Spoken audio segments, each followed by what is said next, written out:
حضرت سیدنا عمر رضی اللہ تعالی عنہ جلیل القدر ہستی ہیں جنہیں حضور علیہ السلام نے اللہ سے مانگ کے لیا۔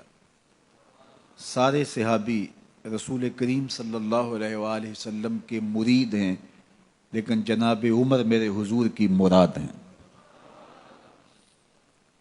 39 لوگ جب اسلام لا چکے، 39ویں شخص حضرت امیر حمزہ رضی اللہ تعالی عنہ تھے، اور ان کا ایمان لانا مسلمانوں کے لیے بہت بڑی ڈھارس اور بہت بڑے حوصلے کا سبب و ذریعہ بنا۔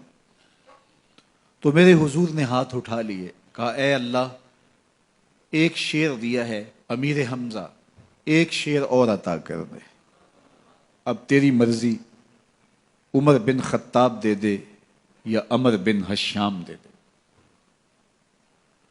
حضور دعائیں مانگ رہے ہیں اور یہ ہاتھ میں تلوار لیے غیظ و غضب سے بھرے ہوئے گھر سے نکلتے ہیں کہ بانی اسلام کا چراغ ہی بجھا دینا ہے۔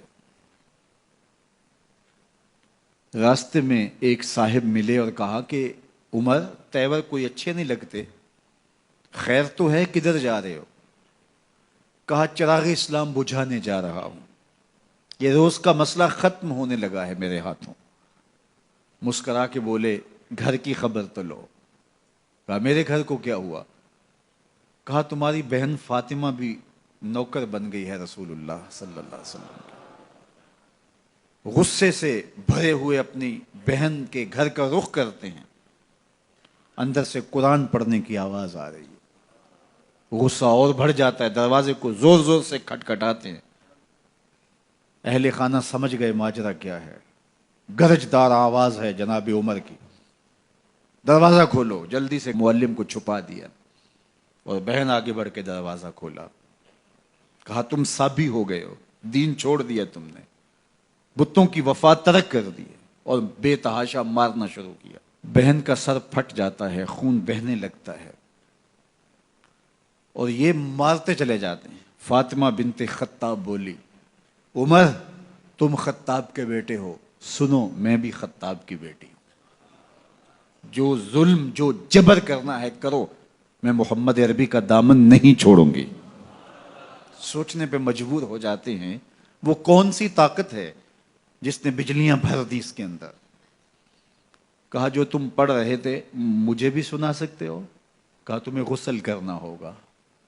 عمر اپنے بدن کو دھو رہے ہیں، میرا رب دل دھو رہا ہے۔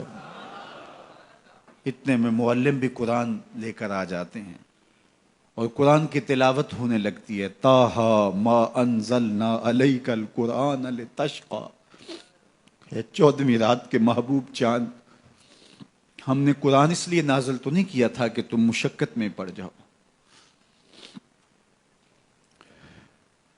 بے تاب ہو گئے، کہا عمر کی عمر برباد ہو گئی، مجھے لے چلو حضور کی چوکھٹ پہ۔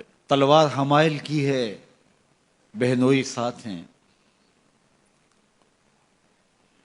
اور حضور کی بارگاہ میں حاضر ہو رہے ہیں۔ دروازے کے سوراخوں سے دیکھا تو صحابہ تشویش کا اظہار کرنے لگے کہ عمر آ رہا ہے، تلوار حمائل کی ہے، ارادے اچھے نہیں لگتے۔